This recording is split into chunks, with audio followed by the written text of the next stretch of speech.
नमस्कार दोस्तों, चलिए शुरू करते हैं आज अपने नेक्स्ट वीडियो को। पिछले वीडियो में हमने पीटी 365 के पॉलिटी खंड से निर्वाचन से संबंधित सारी चीज़ों को एक-एक करके देख लिया था। आज हम अपने नेक्स्ट वीडियो में पार्ट 2 में संसद, राज्य विधानमंडल, स्थानीय सरकार की कार्यप्रणाली से संबंधित सारी चीज़ों को एक-एक करके देखेंगे। Functioning of parliament, state legislature and local government. चलिए शुरू करते हैं साथियों।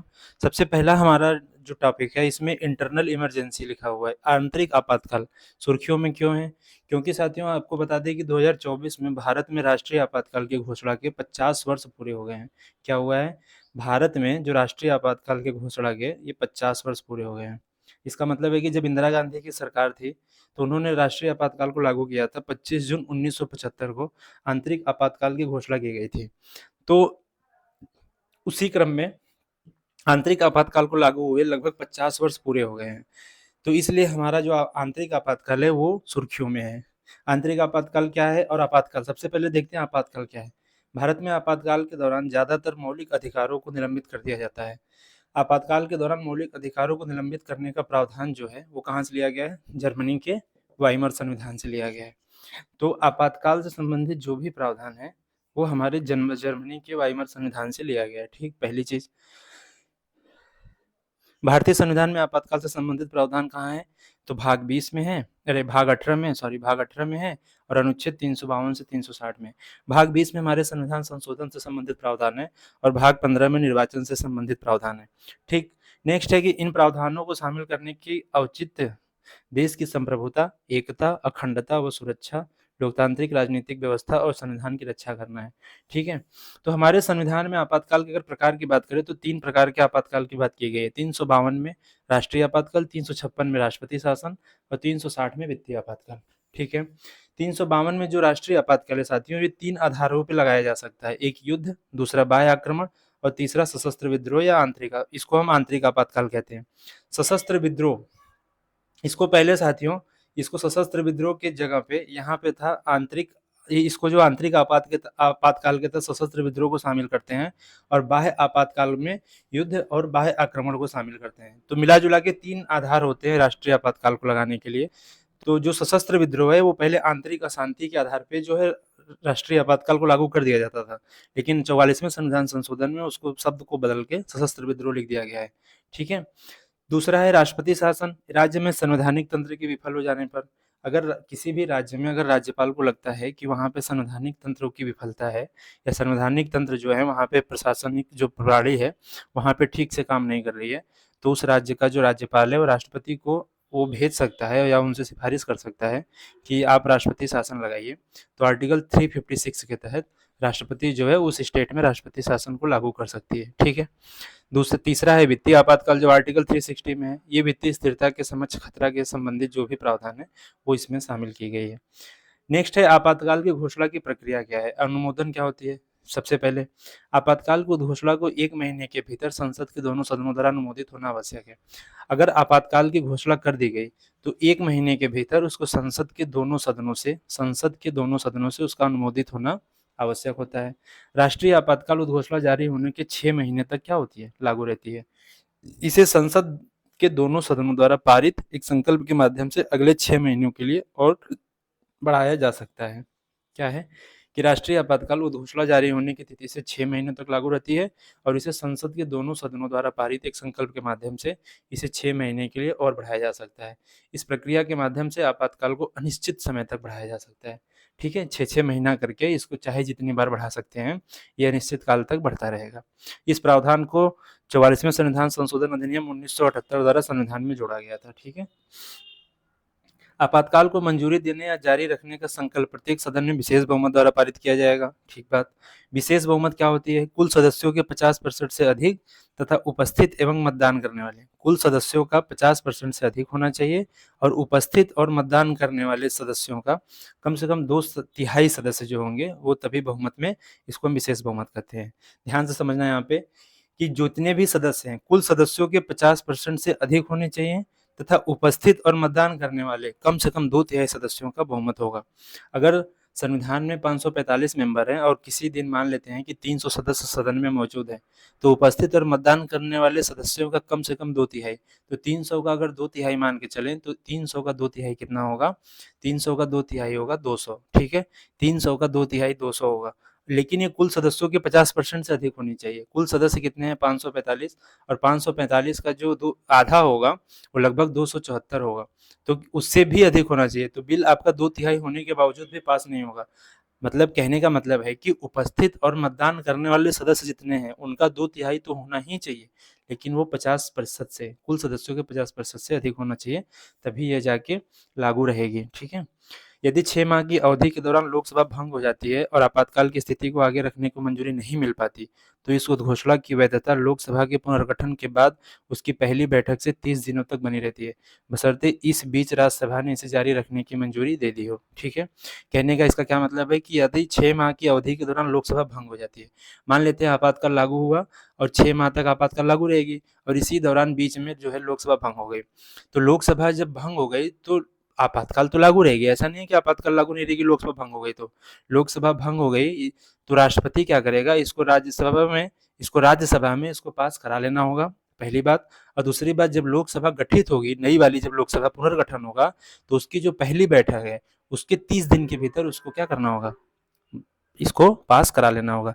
तो 6 माह की अवधि के दौरान अगर लोकसभा भंग हो जाती है, तो पुनर्गठन की पहली बैठक से 30 दिनों तक रहती है, बशर्ते इस बीच उसे राज्यसभा ने इसे जारी रखने की मंजूरी दे दी हो। आपातकाल का निरसन कैसे होता है? रिवोकेशन कैसे होता है? राष्ट्रपति किसी भी समय एक अनुवर्ती घोषणा के माध्यम से आपातकाल संबंधी उद्घोषणा को रद्द कर सकता है। तो अगर राष्ट्रपति को अगर लगे कि आपातकाल को खत्म करना है, तो एक सामान्य से उद्घोषणा करके आपातकाल से संबंधित वो उसको रद्द कर सकता है। आपातकाल की उद्घोषणा को जारी रखने की अस्वीकृति से संबंधित जो प्रतीक संकल्प है, उसको लोकसभा द्वारा साधारण बहुमत से अनुमोदन प्राप्त होना आवश्यक है। अगर आपातकाल, यहीं पे डिफरेंस समझते चलना कि अगर राष्ट्रीय आपातकाल लागू है, तो अगर आपातकाल को जारी रखना है, तो क्या होगा? सदन में इसको विशेष बहुमत से पारित कराना होगा। लोकसभा में उपस्थित एवं मतदान करने वाले सदस्यों का 2/3 जो कुल के आधे से कम ना हो, ठीक है? वैसे कराना होगा। लेकिन अगर इसको अस्वीकृत करना है, मतलब अगर इसको समाप्त करना है, तो लोकसभा द्वारा साधारण बहुमत से इसको अनुमोदन अगर कर देंगे, तो भी ये क्या होगा? आपातकाल की घोषणा क्या होगी? समाप्त हो जाएगी, ठीक है? तो आंतरिक आपातकाल के बाद 44वें संविधान संशोधन अधिनियम 1978 के माध्यम से लाए गए संवैधानिक परिवर्तन क्या-क्या हैं? चलिए हम उसको देख लेते हैं कि जो 44वें संविधान संशोधन में, देखो 42वें संविधान संशोधन इंदिरा गांधी के कार्यकाल में हुआ, तो जनता पार्टी की सरकार इसी आधार पर चुनाव लड़ी कि अगर हम सरकार में बनते हैं, सरकार में आते हैं, तो हम क्या करेंगे? जो 42वें संविधान संशोधन द्वारा जो संविधान के साथ छेड़छाड़ किया गया है, उसको हम सब कुछ बदल के सही कर देंगे। तो उसी क्रम में जो जनता पार्टी की सरकार थी, वो 44वां संविधान संशोधन अधिनियम 1978 में लेके आई थी, और 44वें संविधान संशोधन को माना जाता है प्रायः कि 42वें संविधान संशोधन के विरोध के रूप में, 42वें संविधान संशोधन के अपोजिशन के रूप में उसको लाया गया, और 42वें संविधान संशोधन में जो कमियां थी उसको यहाँ पे सुधार के रूप में लाया गया था। तो 44वें संविधान संशोधन में जो भी संवैधानिक परिवर्तन किए गए थे वो आंतरिक आपातकाल से संबंधित, वो यहाँ पे एक एक करके दिया गया है। पहली चीज क्या लिखी गई थी कि लिखित अनुमोदन होना चाहिए। आपातकाल की घोषणा जो होगी अब केवल मंत्रिमंडल द्वारा राष्ट्रपति को लिखित सलाह के आधार पर ही की जा सकती है, ठीक है? पहले क्या था कि अगर प्रधानमंत्री बोल दिए कि हाँ राष्ट्रपति महोदय अब आपातकाल को लागू कर दो, तो राष्ट्रपति आपातकाल को लागू कर देते थे। लेकिन अब यहाँ पे लिखा गया कि मंत्रिमंडल द्वारा राष्ट्रपति को दी गई लिखित सलाह के आधार पर ही क्या होगा? अब ये लागू की जाएगी, ठीक? अच्छा, एक चीज यहीं पे समझना, मंत्रिमंडल शब्द का सर्वप्रथम प्रयोग मंत्रिमंडल शब्द का जो सर्वप्रथम प्रयोग है, वो इसी इसी जगह पे इसी संविधान संशोधन में किया गया था। इसके पहले संविधान में कहीं भी मंत्रिमंडल शब्द का प्रयोग नहीं हुआ है। तो मंत्रिमंडल शब्द का जो प्रथम प्रयोग है, वो 44वें संविधान संशोधन के माध्यम से 1978 में लाया गया था, ठीक है? अब यहाँ पे लिखित सलाह होगी तभी आपातकाल को लागू किया जाएगा, ठीक? दूसरा क्या है? अनुच्छेद 359 का दायरा सीमित कर दिया गया। इसका अर्थ है कि अपराधों के लिए दोष सिद्धि के संबंध में संरक्षण का अधिकार अनुच्छेद 20 और प्राण और दैहिक स्वतंत्रता से संरक्षण का अधिकार अनुच्छेद 21 आपातकाल के दौरान भी क्या रहेंगे? लागू रहेंगे। इसका मतलब ये हुआ कि हमारे संविधान में साथियों आर्टिकल 358 और 359 दो आर्टिकल जो है वो मूल अधिकारों के निलंबन से संबंधित प्रावधान उसमें किए गए हैं। जैसे आर्टिकल 358 है, उसमें ये लिखा गया है कि अगर अगर अगर आपातकाल लागू होती है तो आर्टिकल 19 स्वतः निलंबित हो जाती है, और जैसे ही आपातकाल खत्म होगी वो आर्टिकल 19 फिर से क्या हो जाएगी, फिर से लागू हो जाएगी। ठीक है, उसमें 358 में लिखा गया है। लेकिन 359 में लिखा गया है कि 359 में लिखा गया है कि राष्ट्रपति राष्ट्रपति किसी भी मौलिक अधिकार को कम या समाप्त कर सकती है। और इसके लिए साथियों क्या है कि कोई भी व्यक्ति सर्वोच्च न्यायालय में नहीं जा सकता है। जैसे अगर राष्ट्रपति को लगे कि आर्टिकल 18 को या आर्टिकल 22 को या आर्टिकल 24 को हमको कम करना है या उसको अभी निलंबित करना है तो राष्ट्रपति कर सकता है। ठीक है, वो आर्टिकल 359 में किया गया है। लेकिन 44वां संविधान संशोधन में लिख दिया गया कि आप किसी भी मूल अधिकार को आप कम या ज्यादा कर सकते हो, किसी भी मूल अधिकार को कम या निलंबित कर सकते हो, लेकिन आर्टिकल 20 और 21 को आप कभी भी कम या समाप्त नहीं कर सकते। आर्टिकल 20 और 21 हमेशा लागू रहेगा, चाहे वो आपातकाल रहे, चाहे वो कुछ भी रहे। तो इसलिए आर्टिकल 20 और 21 आपातकाल के दौरान भी क्या होंगे, लागू रहेंगे। आर्टिकल 19 358 से संबंधित है, और आर्टिकल और सभी मौलिक अधिकार जो है वो आर्टिकल 359 से संबंधित है। ठीक है, आई होप आपको ये चीजें क्लियर हो गई होगी। फिर लोकसभा का कार्यकाल अनुच्छेद 83 और 172 में संशोधन करके लोकसभा के कार्यकाल को 6 वर्ष से घटा के वापस 5 वर्ष कर दिया गया। हमारे जो मूल संविधान है उसमें भी 5 वर्ष ही था, इंदिरा गांधी ने उसको 1 वर्ष के लिए बढ़ा दिया था और फिर से इसको वापस से 5 वर्ष कर दिया गया। ठीक, ये तीसरी काम की गई। चौथी काम क्या की गई कि आर्टिकल जो 275A है उसको हटा दिया गया। यह अनुच्छेद केंद्र सरकार को किसी भी राज्य में कानून और व्यवस्था की किसी भी गंभीर स्थिति से निपटने के लिए संघ के किसी भी सशस्त्र बल या किसी अन्य बल को तैनात करने की क्या करता है, शक्ति प्रदान करता है। ठीक है, न्यायिक समीक्षा, राष्ट्रपति या उपराष्ट्रपति के चुनाव से उत्पन्न या उससे जुड़े सभी संशयों और विवादों की जांच सुप्रीम कोर्ट के द्वारा की जाएगी तथा उनका फैसला भी सुप्रीम कोर्ट ही करेगा। ये इतनी चीजें हमारी क्या लिख दी गई, हमारे संविधान में 44वें संविधान संशोधन के माध्यम से कर दी गई। आई होप आपको मतलब आपातकाल से संबंधित सारी चीजें यहाँ पे क्लियर हो गई होंगी। ठीक है, हमारा आपातकाल जो है आर्टिकल 352 से 356 में है, भाग 20 में है। जर्मनी के इसको वाइमर संविधान से लिया गया है। ठीक है, इसको जर्मनी के वाइमर संविधान से लिया गया है। और अच्छा, यहीं पे एक चीज़ समझते चलना, संविधान संशोधन की जो प्रक्रिया है वो हमारे दक्षिण अफ्रीका से लिया गया है। और संविधान संशोधन जो है वो कहाँ है, 368 में है आर्टिकल में, और भाग कहाँ है, भाग 20 में है। ठीक है, तो ये चीज़ें यहाँ पे होगी। अब हम नेक्स्ट अपना समझते हैं दल बदल विरोधी कानून, एंटी डिफेक्शन लॉ। ठीक है, सुर्खियों में क्यों है, क्योंकि 10वीं अनुसूची की संवैधानिकता को चुनौती देने वाली एक रिट याचिका दायर कर दी गई। 10वीं अनुसूची क्या है, 10वीं अनुसूची साथियों जो है वो दल बदल से संबंधित प्रावधान उसमें शामिल किए गए हैं। दल बदल विरोध कानून के बारे में आप समझते हैं। दल बदल विरोधी जो कानून है उसमें विधि निर्माताओं को अयोग्य ठहराने का प्रावधान किया गया है। क्या है, उसमें विधि निर्माताओं को अयोग्य ठहराने का प्रावधान किया गया है जो अपने राजनीतिक दल की टिकट पर निर्वाचित होने के जो अपने राजनीतिक दल की टिकट पर निर्वाचित होने के बाद स्वेच्छा से अपने दल की सदस्यता क्या करते हैं, छोड़ देते हैं। क्या मतलब है इसका, इसका मतलब है कि अगर कोई भी व्यक्ति, जैसे मान लेते हैं कोई व्यक्ति बीजेपी से टिकट पे चुनाव लड़ा और स्वेच्छा से अपने दल की सदस्यता छोड़ दिया, वो बीजेपी की सदस्यता से, बीजेपी पार्टी से वो इस्तीफा दे दिया, तो वो भी, तो अगर वो बीजेपी पार्टी से इस्तीफा देता है तो उसको अयोग्य ठहराने का प्रावधान कहाँ किया गया, दल बदल में। इसको कब जोड़ा गया, इसको साथियों 52वें संविधान संशोधन के माध्यम से, 52वें संविधान संशोधन अधिनियम के माध्यम से 10वीं अनुसूची में शामिल किया गया था। 10वीं अनुसूची 52वां संविधान संशोधन 1985 में इसको क्या कर दिया गया, शामिल कर दिया गया।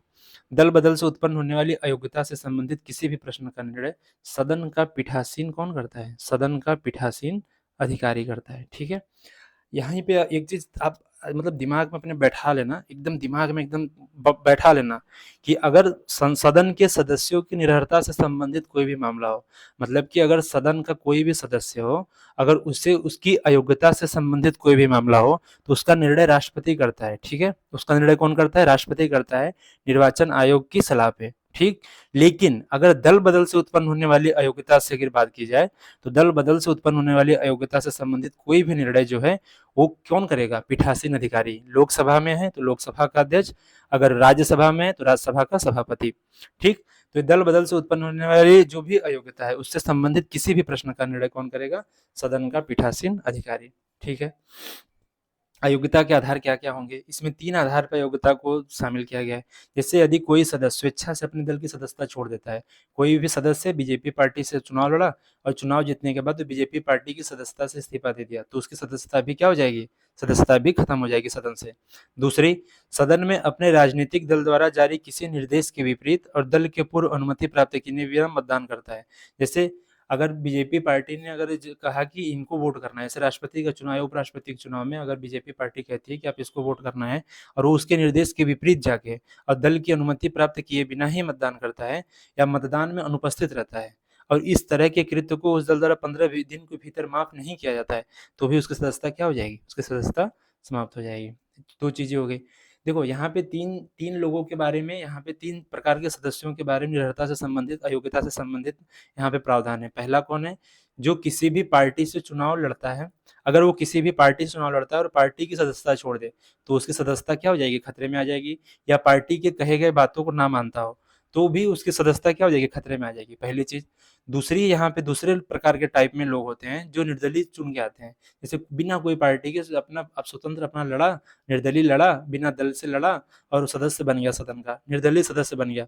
और अगर वो निर्दलीय चुनाव के बाद किसी भी राजनीतिक दल में शामिल हो जाता है, अगर वो निर्दलीय चुनाव लड़ा और उसके बाद जाके बीजेपी, कांग्रेस, आम आदमी पार्टी या कोई भी पार्टी ज्वाइन कर लेता है, तो उसको क्या हो जाएगी? उसको दल बदल विरोधी कानून उस पर लागू हो जाएगी और उसकी सदस्यता क्या हो जाएगी? खतरे में चली जाएगी। तीसरा है, जैसे कोई मनोनीत सदस्य जैसे राज्यसभा में राष्ट्रपति द्वारा 12 सदस्यों को मनोनीत किया जाता है जो अपने क्षेत्र में विशिष्ट होते हैं, योगदान देते हैं। ऐसे 12 सदस्यों को राष्ट्रपति द्वारा क्या होता है? राज्यसभा में मनोनीत किया जाता है। 2 सदस्यों के मनोनीत से संबंधित प्रावधान लोकसभा में थी, हालांकि इसको संविधान संशोधन करके 104वां संविधान संशोधन के माध्यम से इसको हटा दिया गया है। तो मनोनीत सदस्य यदि सीट ग्रहण करने की तारीख से 6 महीना की समाप्ति के बाद, कब? मनोनीत सदस्य अगर अगर अपनी सीट ग्रहण करने की तारीख से अगर 6 महीना की समाप्ति के बाद किसी राजनीतिक दल में शामिल हो जाता है, तो वह क्या हो जाएगा? वह अयोग्य घोषित हो जाता है। अगर कोई भी व्यक्ति है, जैसे 6 महीना, जैसे मान लो वो मनोनीत हुआ और मनोनीत होने के अगर 6 महीना के अंदर अगर कोई पार्टी ज्वाइन कर लेता है, तब तो बस उसकी सदस्यता नहीं समाप्त होगी। लेकिन 6 महीना के बाद अगर वो किसी पार्टी में ज्वाइन कर लेता है, तो उसकी अयोग्यता क्या हो जाएगी? वो अयोग्यता साबित हो जाएगी और उसका अयोग्य घोषित कर दिया जाएगा। ठीक है? दल बदल विरोधी कानून के अपवाद क्या-क्या हैं? दल बदल कानून किसी राजनीतिक दल को किसी अन्य दल में या उसके साथ विलय करने की अनुमति देता है, बशर्ते उससे कम से कम 2/3 विधायक विलय के पक्ष में हो। जैसे मान लेते हैं कि कोई भी सदस्य है, उसके अगर 2/3 विधायक या सदस्य अगर वो विलय करने की, किसी दूसरे पार्टी में विलय करने की अगर सहमति रखते हैं, जैसे अभी आप इस एग्जाम्पल के रूप में आप समझिए महाराष्ट्र के ही मुद्दा को। महाराष्ट्र में शिवसेना उद्धव ठाकरे वाली गुट थी, उसमें से जो अभी मुख्यमंत्री थे, उन्होंने क्या किया कि वो अपनी पार्टी को तोड़ के लगभग 2/3 सदस्यों को तोड़ के वो जाके अपनी नई पार्टी बना ली है शिवसेना के नाम से। तो इसलिए क्या हुआ कि उनकी पार्टी टूट गई। हालाँकि अब ये मामला जब सुप्रीम कोर्ट में गया, तो सुप्रीम कोर्ट ने भी उद्धव ठाकरे को उस पार्टी का मूल नाम और उनके पार्टी का मूल चिन्ह ना देते हुए ये कहा कि आपकी पार्टी विलय कर ली गई है, तो इसलिए उनकी सदस्यता निलंबित नहीं होगी। वो सदस्य रहेंगे, जैसे हैं वैसे ही रहेंगे। ठीक है? और जो मूल रूप से अधिकार है, वो अब नए जो 2/3 लोग जो निकल के गए हैं, अब मूल पार्टी उनकी है, ना कि आपकी है। तो यही चीज़ इसमें कहा गया है कि अगर कोई भी पार्टी में अगर 2/3 सदस्य अपनी सदस्यता मतलब वो पार्टी से अलग हो जाते हैं, तो वो क्या होगी? उनकी जो सदस्यता है वो समाप्त नहीं होगी। ठीक? यदि कोई व्यक्ति लोकसभा अध्यक्ष, राज्यसभा के सभापति के रूप में चुना जाता है, तो वो अपने दल से इस्तीफा दे सकता है। पद छोड़ने के बाद वो फिर से उस दल में शामिल हो सकता है। ठीक है?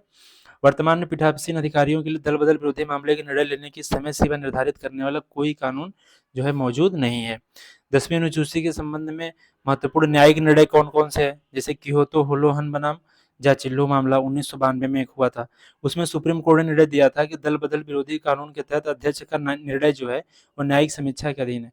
पहले क्या था, दल बदल विरोधी कानून में लिखा गया था कि पीठासीन जो अधिकारी हैं उनका जो निर्णय होगा वो अंतिम होगा और इसके विपरीत जो है किसी भी न्यायिक निर्णय में न्यायिक जो है उसके पहलू को शामिल नहीं किया जाएगा।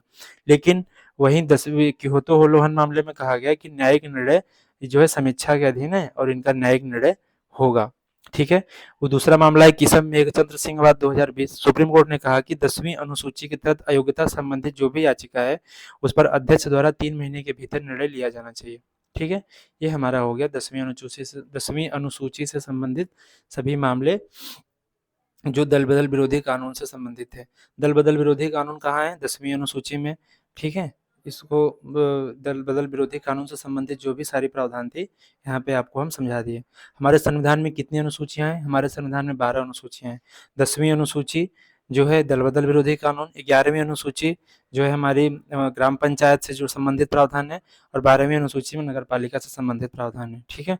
अब हम अपने नेक्स्ट टॉपिक की तरफ बढ़ते हैं। हमारा नेक्स्ट टॉपिक है अनुपातिक प्रतिनिधित्व, प्रोपोर्शनल रिप्रेजेंटेशन। हमने अभी पिछले जब निर्वाचन की बात पढ़ रहे थे वहाँ पे, तो आपको हमने first past the post system के बारे में समझाया था। अब यहाँ पे प्रोपोर्शनल रिप्रेजेंटेशन की बात की जाएगी, अनुपातिक प्रतिनिधित्व। तो हमने वहाँ पे कहा था कि अनुपातिक प्रतिनिधित्व आपको आगे चल के बताई जाएगी। तो हम यहाँ पे समझेंगे कि अनुपातिक प्रतिनिधित्व क्या होता है।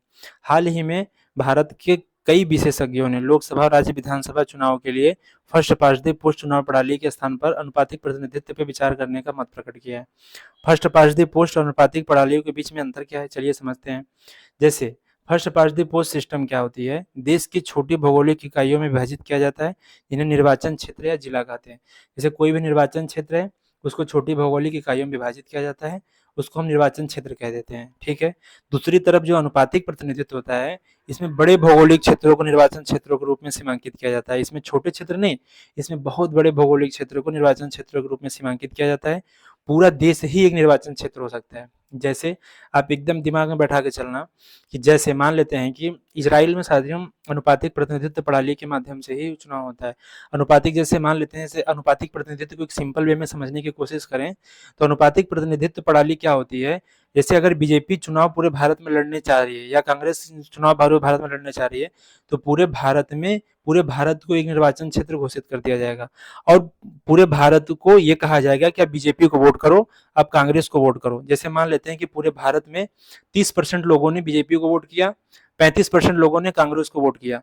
तो ठीक अगर 35% वोट अगर कांग्रेस को मिले हैं और 30% वोट अगर बीजेपी को मिले हैं, तो जितनी भी सीट होगी उसकी 30% सीट जो है बीजेपी को दे दी जाएगी, और उसकी 35% सीट जो है वो कांग्रेस को दे दी जाएगी। तो परसेंटेज के जितना परसेंट वोट है, उतनी परसेंट जो है सदन में हिस्सेदारी, इसको हम लोग क्या कहते हैं? अनुपातिक प्रतिनिधित्व। First past the post system क्या होता है? छोटे छोटे क्षेत्रों को निर्वाचक क्षेत्र के रूप में विभाजित किया जाता है, और छोटे छोटे क्षेत्रों में क्या होता है कि विभिन्न कैंडिडेट को चुनाव लड़ाया जाता है, उसमें से जो सबसे ज्यादा वोट पाता है वो क्या होता है? वो चुनाव जीत जाता है। प्रत्येक प्रतिनिधित्व कौन करता है? प्रत्येक निर्वाचन क्षेत्र से एक प्रतिनिधि का चुनाव किया जाता है। दूसरी तरफ अनुपातिक में क्या होता है? एक निर्वाचन क्षेत्र से एक से अधिक प्रतिनिधि चुने जा सकते हैं। ठीक है? एक निर्वाचन क्षेत्र से एक से अधिक प्रतिनिधि भी उसमें चुने जा सकते हैं। मतदान प्रक्रिया क्या होगी? मतदान किसी भी उम्मीदवार को मत दे सकता है, और इसमें क्या होता है? मतदाता किसी भी दल को वोट दे सकता है। जैसे बीजेपी को वोट देना है, कांग्रेस को वोट देना है, हम दे देंगे। अब कितना परसेंट वोट पड़ा है बाद में, सब पूरे भारत में कितना परसेंट वोट पड़ा, उस हिसाब से उसको सीट दे दी जाएगी। किसी भी दल सीट वितरण कैसे होगा? किसी भी दल को विधायिका में वोटों की तुलना में अधिक सीटें मिल सकती हैं। जीतने वाले उम्मीदवार को जरूरी नहीं कि बहुमत का में वोट मिले। ठीक है?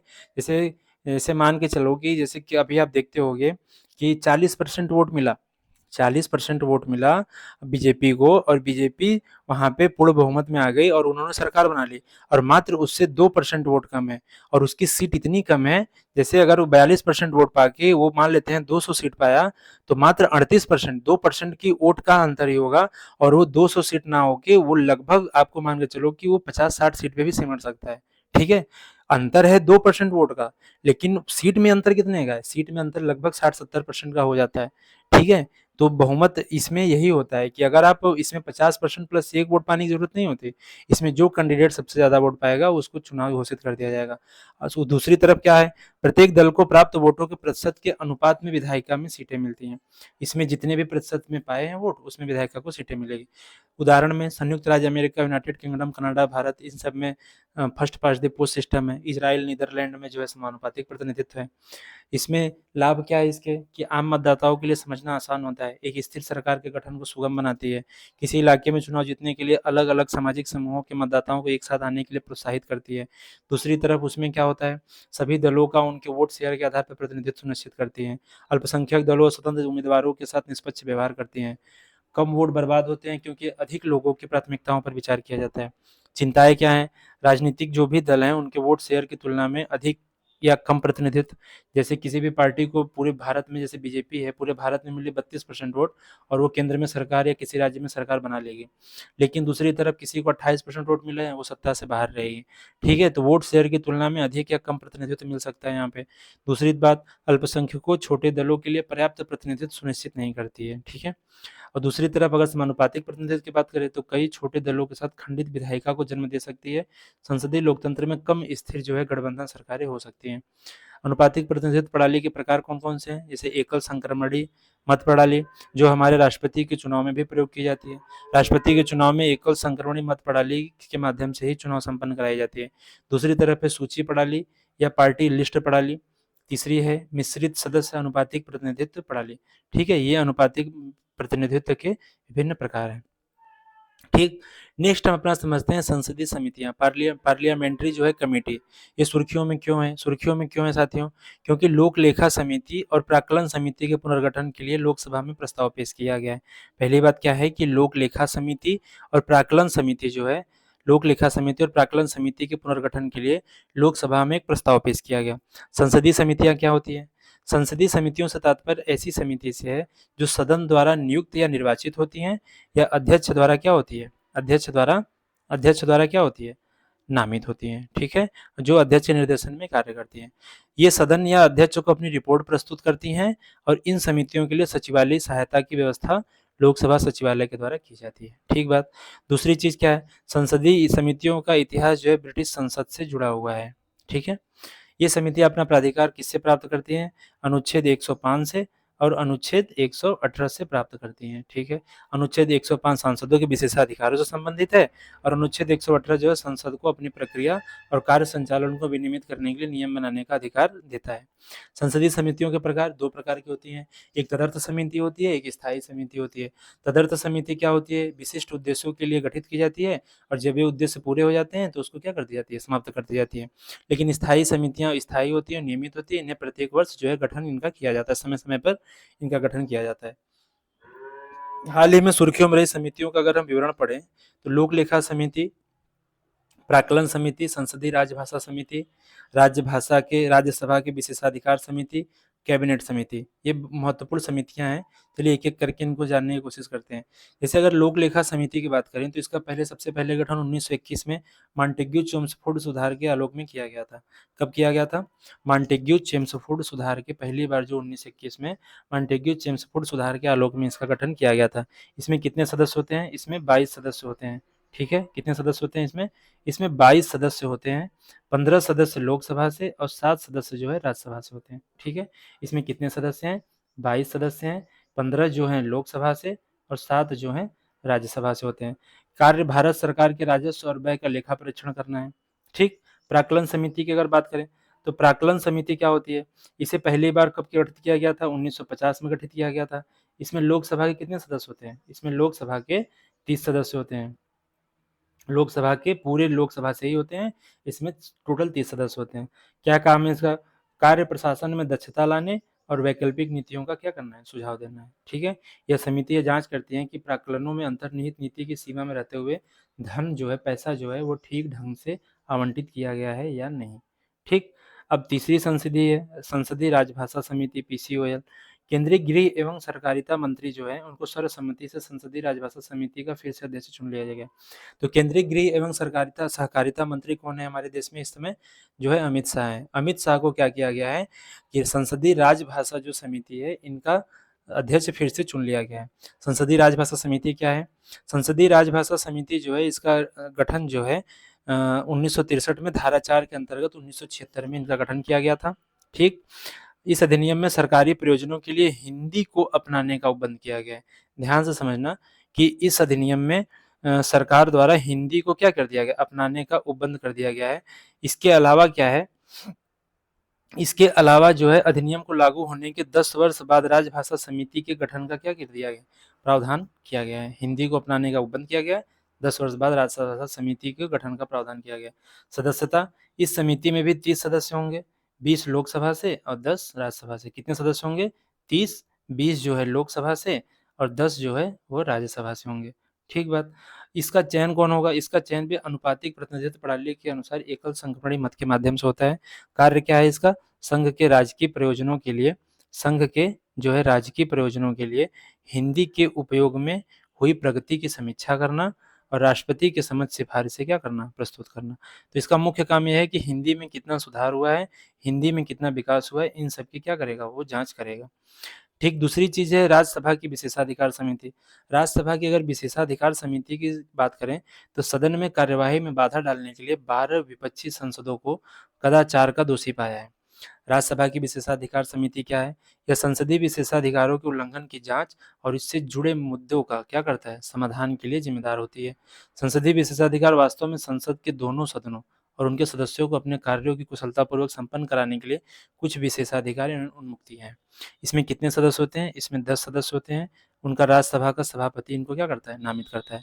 वहीं लोकसभा की विशेषाधिकार समिति में कितने होंगे? 15 सदस्य। अगर किसी भी संसदीय विशेषाधिकार समिति की बात करें, तो अगर राज्यसभा की बात करेंगे, तो इसमें कितने सदस्य होंगे? 10 सदस्य।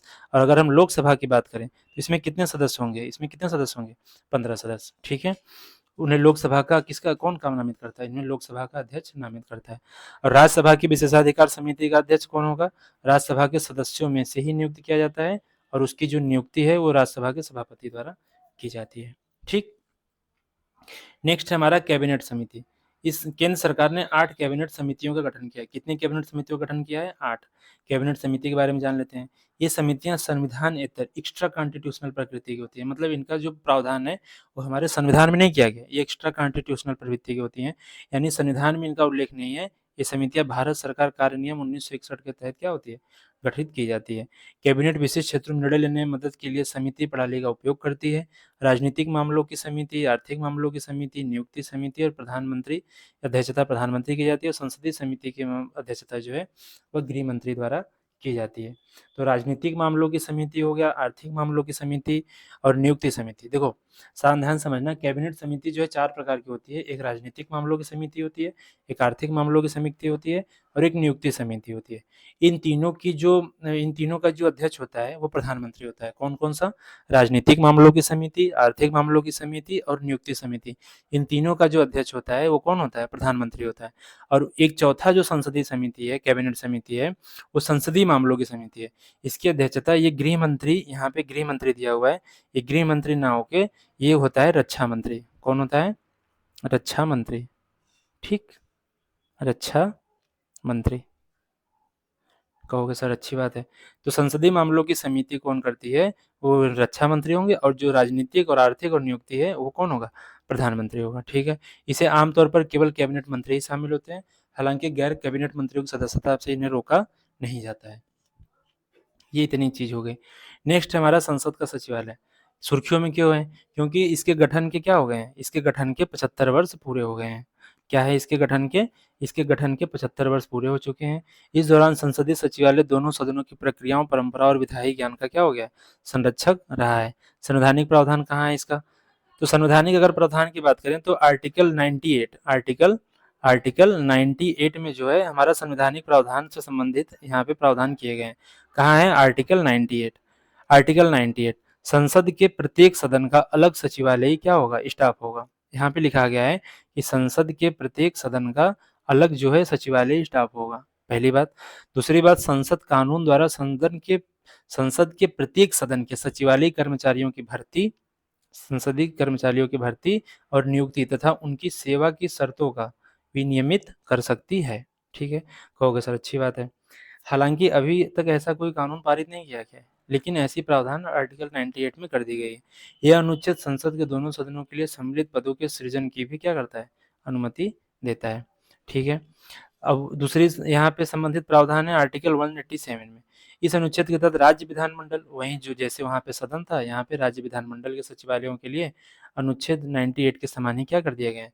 यहाँ पे प्रावधान किए गए हैं। कहोगे सर ठीक है। नेक्स्ट, तो राज्यसभा और लोकसभा 1952 में अस्तित्व में आई थी। कब आई थी?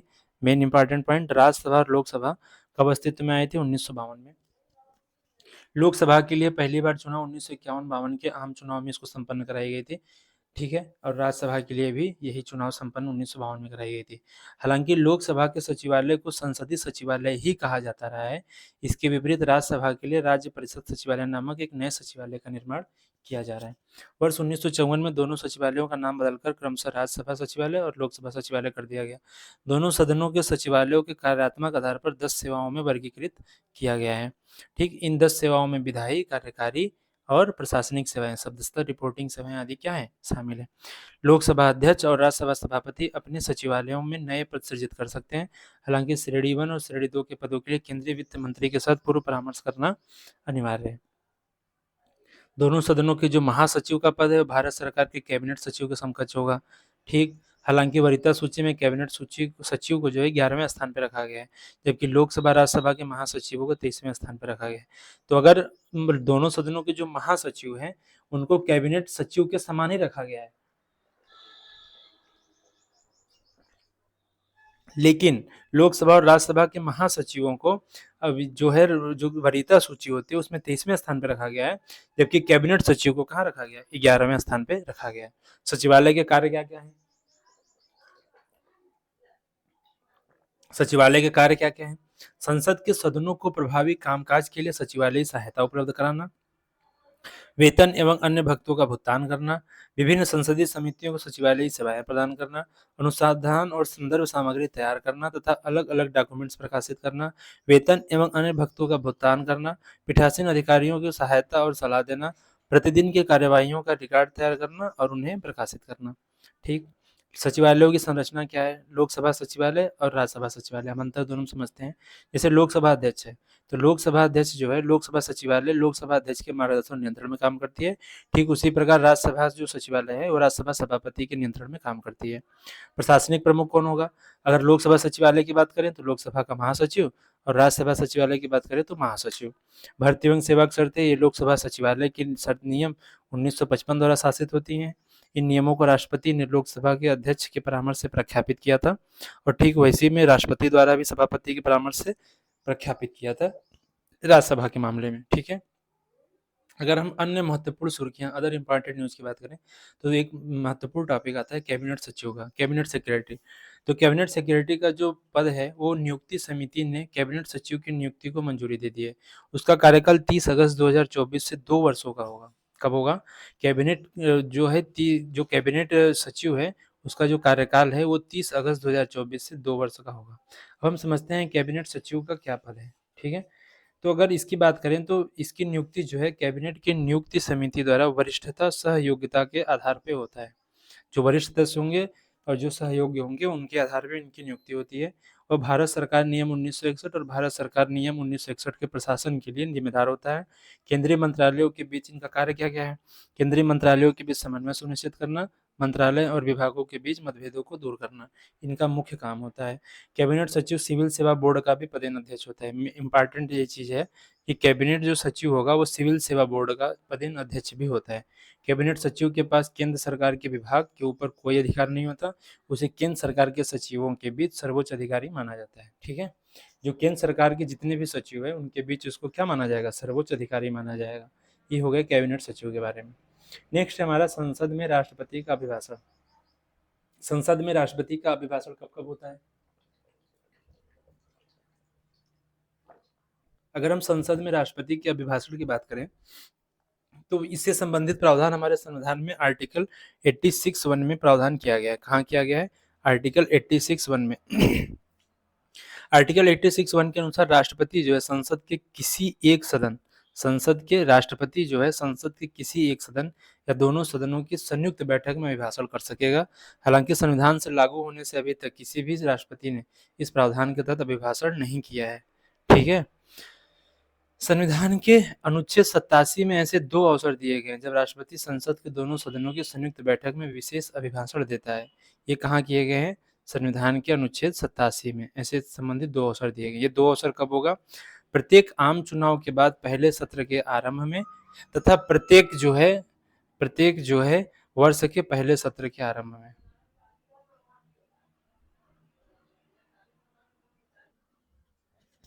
संविधान का जो अनुच्छेद जो 87 है, इसमें 2 अवसर दिए गए हैं जब राष्ट्रपति संसद के दोनों सदनों की संयुक्त बैठक में विशेष अभिभाषण दे सकता है।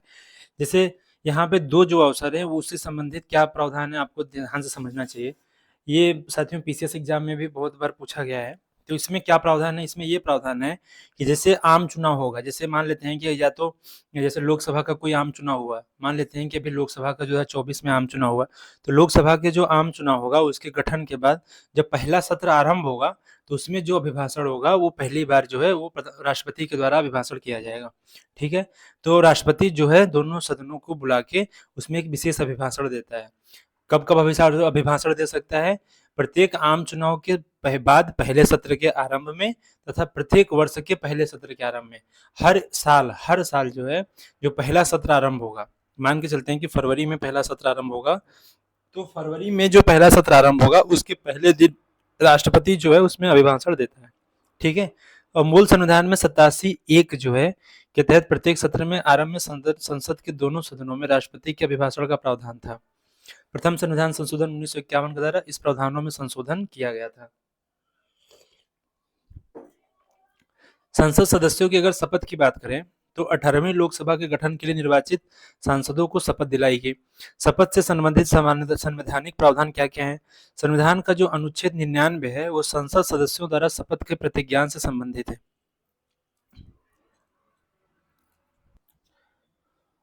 नेक्स्ट हम समझते हैं संसद सदस्यों को शपथ, oath of member of parliaments. जब भी जो 18वीं लोकसभा का गठन 2024 में हुआ तो उसमें जो नवनिर्वाचित सदस्य हैं उनको शपथ दिलाई गई।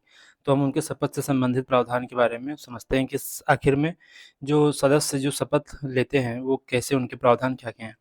तो संविधान के अनुच्छेद जो 99 है उसमें संसदों के शपथ के प्रतिज्ञान से संबंधित प्रावधान किए गए हैं।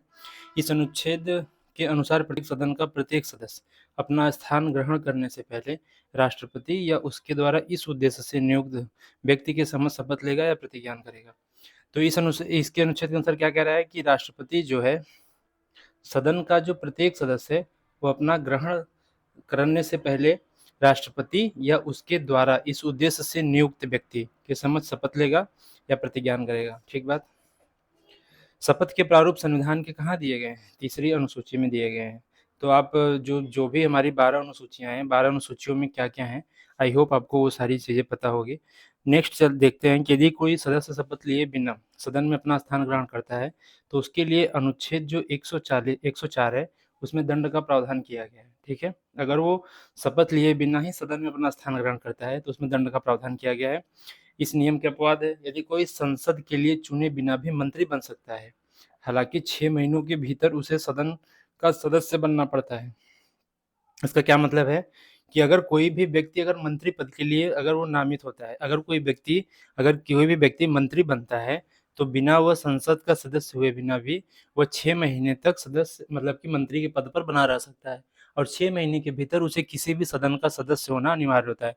और अगर वो 6 महीने के भीतर किसी भी सदन का अगर सदस्य नहीं बनता है, तो उसकी जो मंत्रित्व का पद है वो खाली कर दी जाएगी। तो इस प्रकार से कोई भी व्यक्ति जो है बिना सदन का सदस्य हुए भी 6 महीने तक वो क्या हो सकता है? मंत्री बन सकता है। तो ठीक है, तो इसका मतलब है कि अगर वो 6 महीने अगर वो सदन का सदस्य नहीं है, तो भी उसके भीतर संसद का सदस्य उसको बनना पड़ता है, और 6 महीने तक वो मंत्री के पद पे रह सकता है। 6 महीने के बाद उसे सदस्यता लेनी अनिवार्य होती है। ठीक है, शपथ अंग्रेजी में या संविधान में अनुसूचित 22 भाषाओं में से किसी में भी एक में ली जाती है। तो जो भी हमारे अंग्रेजी में या संविधान में जो अनुसूचित जो 22 भाषा है, उनमें से किसी एक में भी ली जा सकती है। तो आई होप आपको 22 भाषा में कौन-सी भाषा कब जोड़ी गई, आपको पता होगी, क्योंकि पिछले एग्ज़ाम में पूछ दिया गया था कि 21वें संविधान संशोधन के द्वारा और 71वें संविधान संशोधन के द्वारा और 92वें संविधान संशोधन के द्वारा कौन-कौन सी भाषाएँ कब जोड़ी गई थी। तो ये आप लोग एक बार ध्यान से देख लीजिएगा, 21, 71 और 92, ये 3 संशोधन के माध्यम से हमारी जो संविधान है उसकी 8वीं अनुसूची में जो है भाषाओं को जोड़ा गया था। तो कौन-कौन सी भाषा है एक बार आप उसको देख लीजिएगा। ठीक? तो ये यहाँ तक जो है हमारे पार्लियामेंट से संबंधित सारे मुद्दे यहाँ पे हो जाते हैं। हमारा जो पार्ट 3 आता है वो संविधान से संबंधित मुद्दे, इश्यू रिलेटेड टू कॉन्स्टिट्यूशन। चलिए एक-एक करके देखते हैं। सबसे पहले नागरिकता। नागरिकता पहले आप अपने दिमाग में कोई भी टॉपिक पढ़ने से पहले अगर कोई भी टॉपिक अगर आ रहा है तो उसको पहले दिमाग में आप जो-जो पढ़े हैं आज तक, उसके बारे में एक बार सोचने की कोशिश कीजिएगा, ठीक है? नागरिकता का प्रावधान हमारे संविधान में कहाँ किया गया है? आर्टिकल 5 से 11 तक। नागरिकता का प्रावधान किस भाग में है? नागरिकता का प्रावधान भाग 2 में है, ठीक है? और नागरिकता के कितने प्रकार से नागरिकता का ग्रहण किया जा सकता है? तो 5 प्रकार से। नागरिकता को त्याग करने के क्या-क्या प्रावधान है? वो ठीक है? एनआरआई कौन है? ओसीआई कौन है? ये सब सारी चीज़ें एक बार अपने दिमाग में रिवीजन के रूप में आप इसको आँख बंद करके एक बार रिवीजन के रूप में आप इसको देख सकते हैं। तो नागरिकता सुर्खियों में क्यों है? सुप्रीम कोर्ट की जो संवैधानिक पीठ है, इसने नागरिकता अधिनियम 1955 की धारा 6A की वैधता को बरकरार रखा है। अब हम यहीं पे देखेंगे कि नागरिकता जो अधिनियम 1955 है, उसकी जो धारा 6A है, वो क्या है, ठीक है?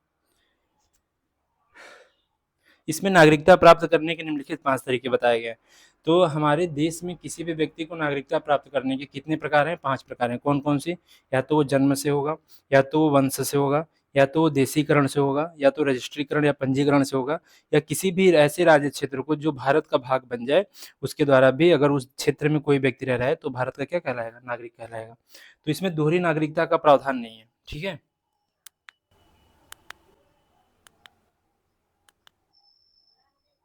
भारत में दोहरी नागरिकता का प्रावधान नहीं है। इसका क्या मतलब है? दोहरी नागरिकता का मतलब है कि यहाँ पे एकहरी नागरिकता हमारे देश में भारत में जो है एकल नागरिकता का प्रावधान है। एकल नागरिकता का मतलब यहाँ पे सिर्फ़ भारत सरकार की नागरिकता दी जाती है। इसके विपरीत अगर अमेरिका में बात करें तो अमेरिका में एक केंद्र की नागरिकता होती है और उसके बाद जो 50 स्टेट हैं वहाँ पे वो स्टेट भी अलग-अलग अपने नागरिकता प्रदान करते हैं। तो वहाँ पे दोहरी नागरिकता हो गई। हमारे यहाँ एकहरी नागरिकता है। ठीक? संयुक्त राज्य अमेरिका, यूनाइटेड किंगडम, पाकिस्तान आदि देशों में क्या है? दोहरी नागरिकता का प्रावधान है। ये चीज़ें समझ गए। नेक्स्ट है हमारा कि धारा 6A जो है वो नागरिकता अधिनियम जो है 1955 का एक विशेष प्रावधान है। जो धारा 6A है वो नागरिकता अधिनियम 1955 का एक विशेष प्रावधान है। इसे वर्ष 1985 में केंद्र सरकार और असम आंदोलन के नेताओं के बीच हस्तांतरित जो असम समझौते के बाद नागरिकता संशोधन अधिनियम 1985 के ज़रिए शामिल किया गया था। कहोगे सर ठीक है।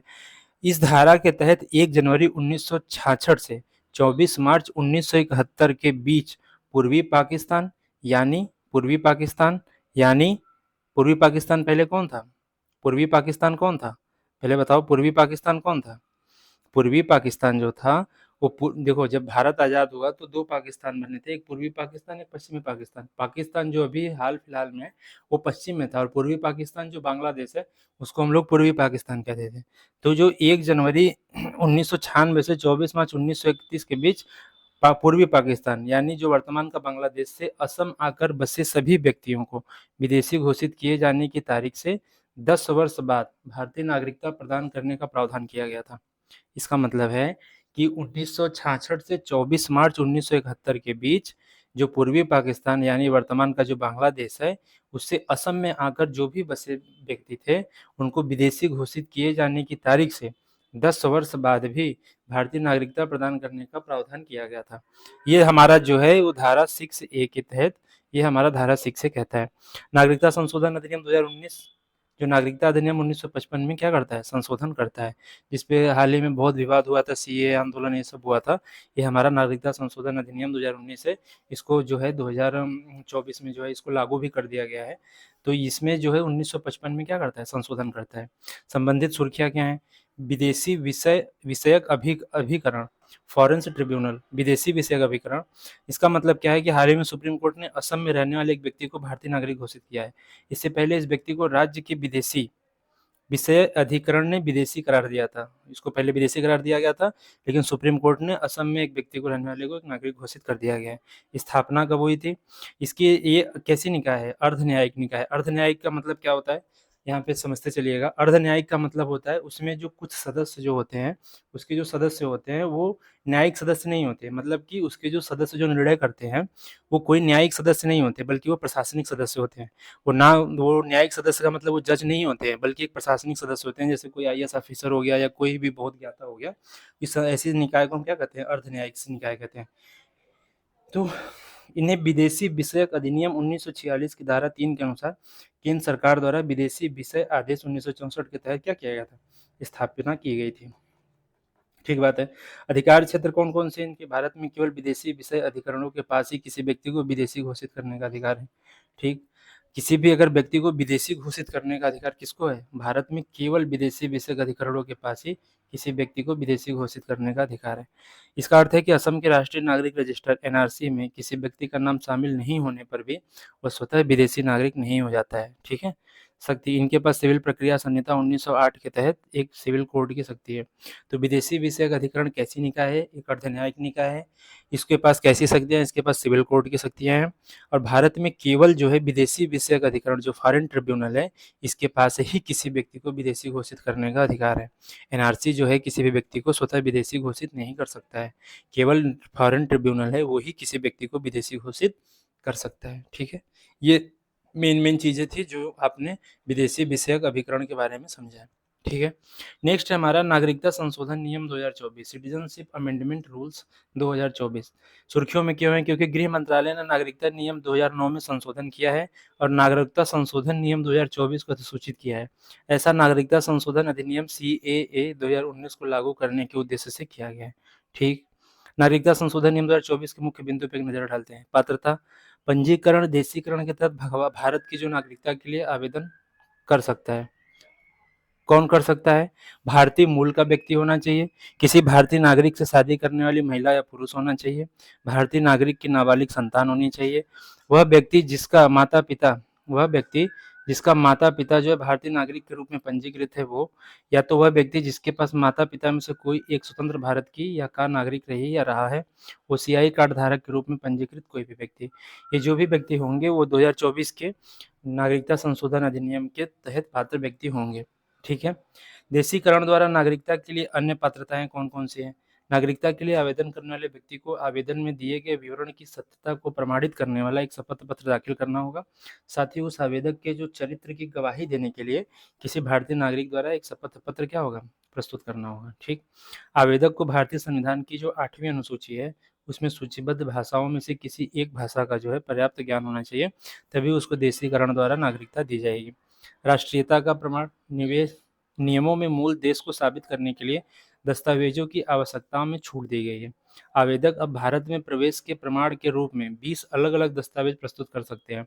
इन दस्तावेजों में वीजा, आवासीय परमिट, जनगणना पर्ची, ड्राइविंग लाइसेंस, आधार कार्ड ये सब शामिल है।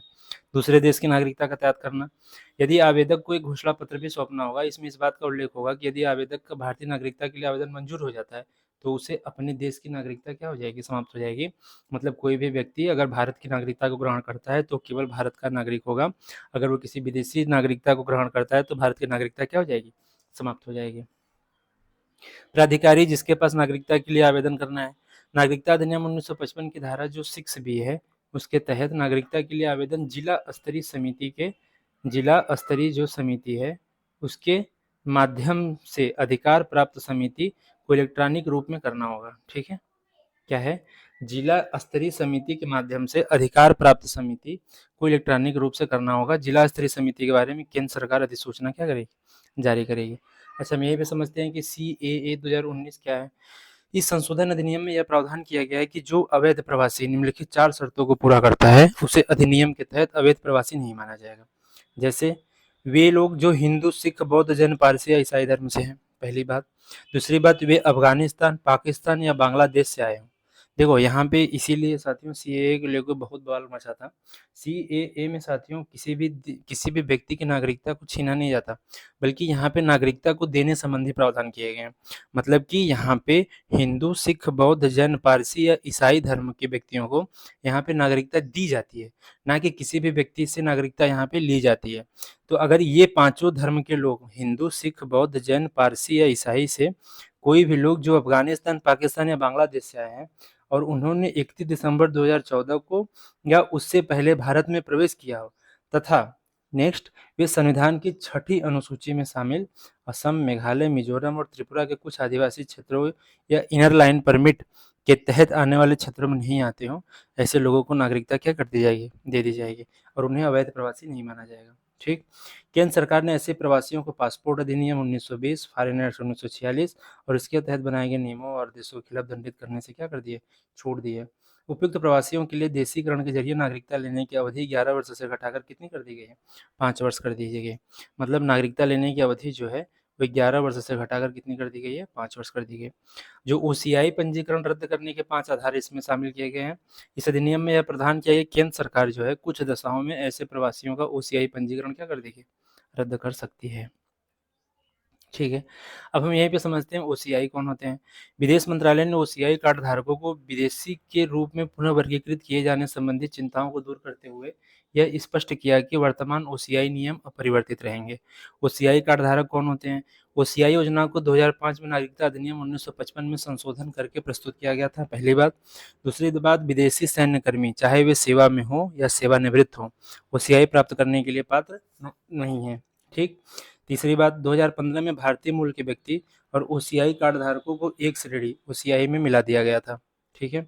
ओसीआई कार्ड धारकों के लिए पात्रता, पाकिस्तान या बांग्लादेश के नागरिकों को छोड़कर कोई भी विदेशी नागरिक जो 26 जनवरी 1950 के समय या उसके बाद किसी भी समय भारत का नागरिक था, पहली चीज। जो 26 जनवरी 1950 को भारत का नागरिक बनने के योग्य था, दूसरी चीज।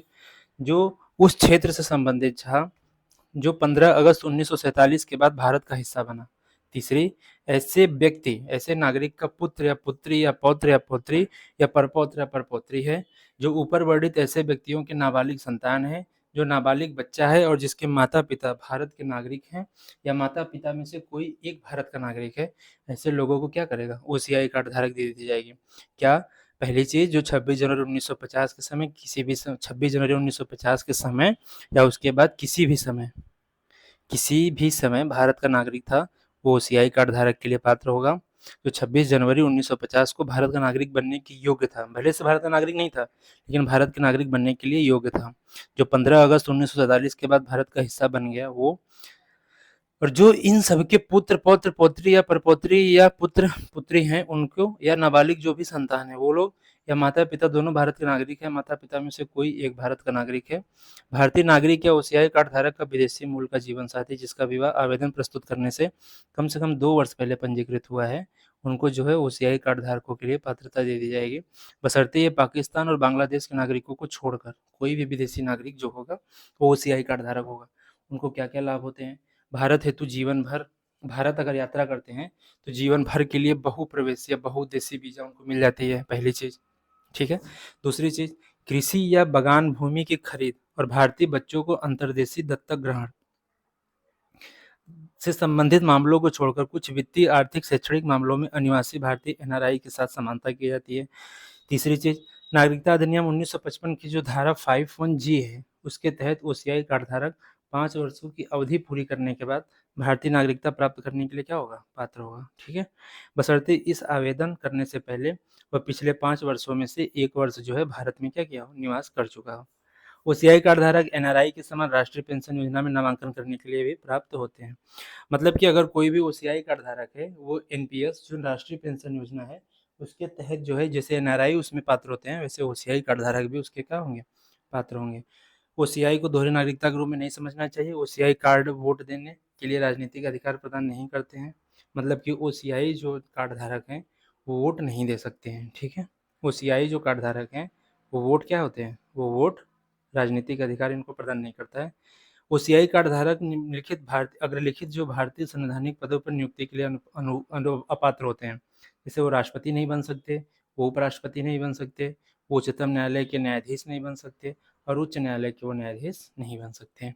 ठीक है। राष्ट्रपति कौन कौन बन सकता है? सबसे पहली चीज, राष्ट्रपति जो जन्म से नागरिक है या जो पंजीकरण के द्वारा नागरिक है, ऐसे 2 व्यक्ति ही यहाँ पे भारत में जो है राष्ट्रपति बन सकते हैं। अमेरिका में राष्ट्रपति बनने के लिए केवल एक ही आधार होता है, जो व्यक्ति जन्म से नागरिक है वही केवल अमेरिका में राष्ट्रपति बनता है। ठीक।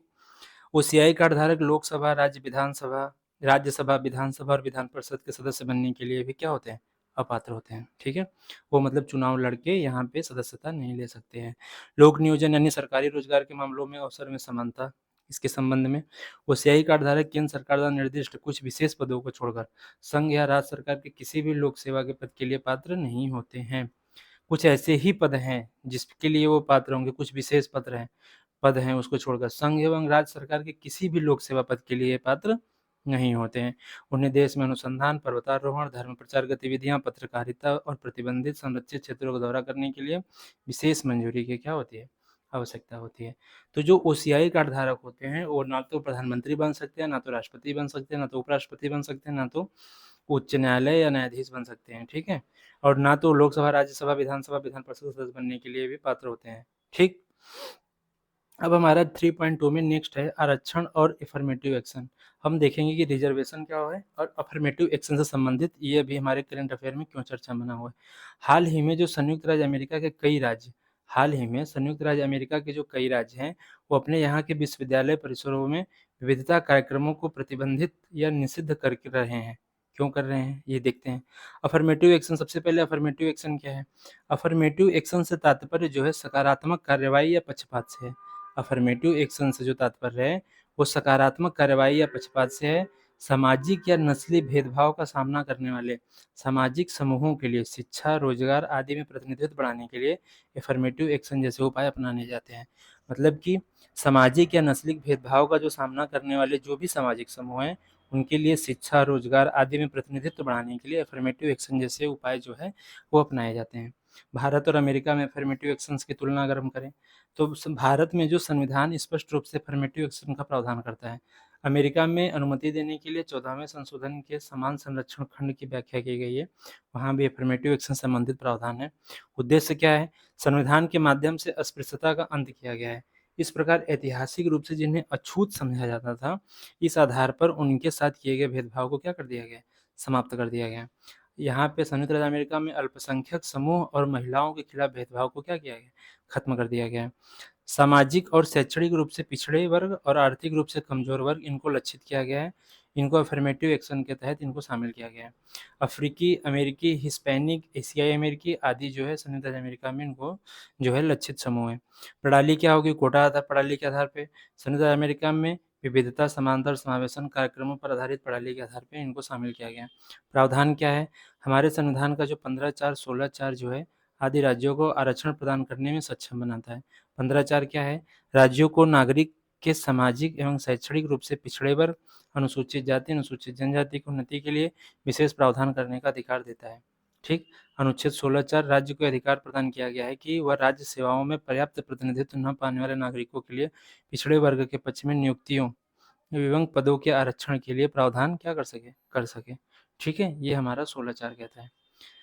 आरक्षण के लिए ऊपरी सीमा इंदिरा साहनी मामले में दिए गए फैसले के अनुसार सुप्रीम कोर्ट द्वारा 50% की जो ऊपरी सीमा क्या की गई, निर्धारित की गई है और संयुक्त राज्य अमेरिका में ऐसी कोई ऊपरी सीमा नहीं है। अनुसूचित जातियों का उपवर्गीकरण ये क्यों सुर्खी में? हाल ही में सुप्रीम कोर्ट ने 7 न्यायाधीश की संविधान पीठ ने पंजाब राज्य एवं अन्य बनाम दविंदर सिंह और अन्य वाद में निर्णय दिया कि अनुसूचित जातियों का उपवर्गीकरण भारत के संविधान के अनुच्छेद 14, 15(4), 16(4) के तहत स्वीकार्य है।